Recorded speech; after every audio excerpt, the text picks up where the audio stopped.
திட நிலைமை இந்த பாடத்திலிருந்து அயனி படிகங்கள் என்றால் என்ன, அயனி படிகங்களுக்கு உண்டான பண்புகள் இந்த வீடியோல நம்ம பார்க்க போறோம்.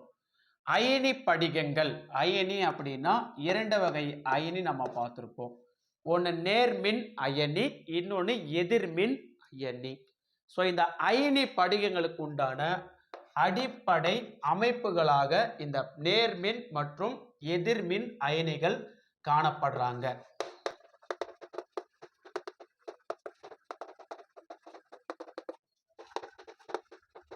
அயனி படிகங்களின் அடிப்படை அமைப்பு அலகுகளாக நேர் மற்றும் எதிர்மின் அயனிகள் காணப்படுகின்றன. அப்ப அயனி படிகங்கள் முழுவதும் எப்படி உருவாக்கப்பட்டிருக்காங்க அப்படின்னா நேர்மின் மற்றும் எதிர்மின் அயனிகளால உருவாக்கப்பட்டிருக்கு. இவங்களுக்கு உண்டான எடுத்துக்காட்டு சோடியம் குளோரைட், மூலக்கூறு வாய்ப்பாடு NaCl. இரண்டாவது பொட்டாசியம் குளோரைட் KCl. ஓகேங்களா? ஸோ NaCl எடுத்துக்கிட்டோம் அப்படின்னா Na+Cl-. இந்த ரெண்டு அயனிகளுக்கும் இடையான நிலை மின்னியல் கவர்ச்சி விசையின் காரணமா அயனி படிகங்கள் உருவாகிறாங்க. நேர் மற்றும் எதிர்மின் அயனிகளின் நிலை மின்னியல் கவர்ச்சி விசை, நிலை மின்னியல் கவர்ச்சி விசையின் காரணமாக அயனி படிகங்கள் உருவாகிறாங்க.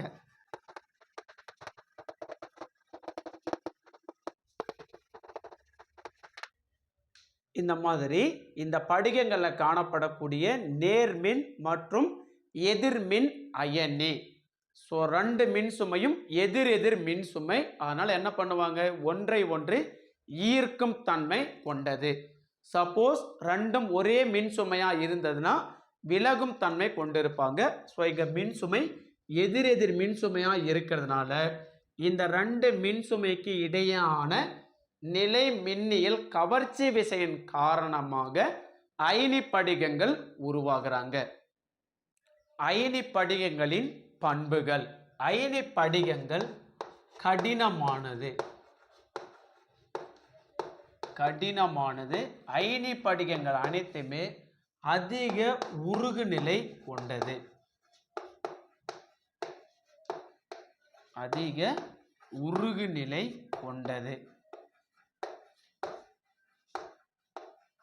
ஸோ குறைந்த வெப்பநிலையில் உருக மாட்டாங்க. அதிக அளவு வெப்பத்தை கொடுத்தா மட்டுமே உருகக்கூடிய தன்மை இந்த அயனி படிகங்களுக்கு காணப்படுது.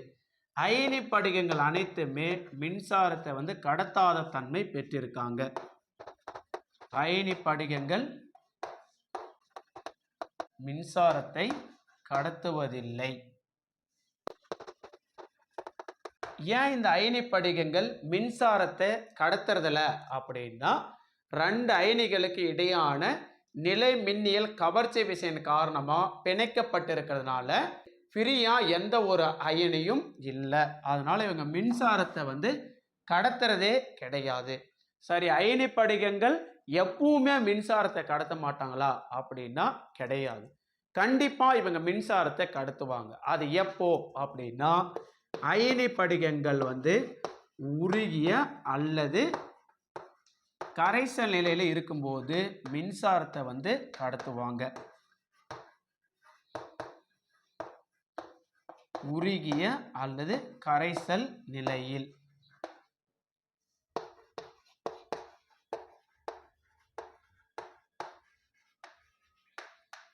மின்சாரத்தை கடத்தும்.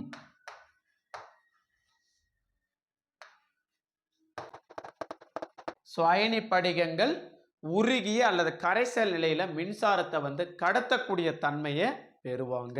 உருகிய அப்படின்னா கூழ் மாதிரி இருக்கிறது. இரண்டாவது கரைசல் அப்படின்னா இந்த அயனி படிகங்களை நீர்ல அல்லது மற்ற ஏதாவது கரைப்பானு கூட சேர்த்து கரைக்கும் போது கரைசல் உருவாவாங்க. அந்த கரைசல்ல மின்சாரத்தை நம்ம செலுத்தணும் அப்படின்னா அயனி படிகங்கள் மின்சாரத்தை கடத்துவாங்க. ஸோ இந்த செஷன்ல நம்ம டிஸ்கஸ் பண்ண டாபிக் அயனி படிகங்கள் என்றால் என்ன, அயனி படிகங்களின் பண்புகள். ஸோ அயனி படிகங்கள் அப்படின்றது அயனி படிகங்களின் அடிப்படை அமைப்பு அலகுகளாக நேர்மின் மற்றும் எதிர்மின் அயனிகள் காணப்படுறாங்க. நேர்மின் மற்றும் எதிர்மின் அயனிகளின் நிலை மின்னியல் கவர்ச்சி விசையின் காரணமா அயனி படிகங்கள் உருவாயிருக்காங்க. அயனி படிகங்களுக்கு உண்டான பண்புகள் கடினமானவை, அதிக உருகு நிலை கொண்டது, மின்சாரத்தை கடத்தாத தன்மை இவங்களுக்கு இருக்காங்க. உருகிய அல்லது கரைசல் நிலையில மின்சாரத்தை கடத்தக்கூடிய தன்மை பெறுவாங்க.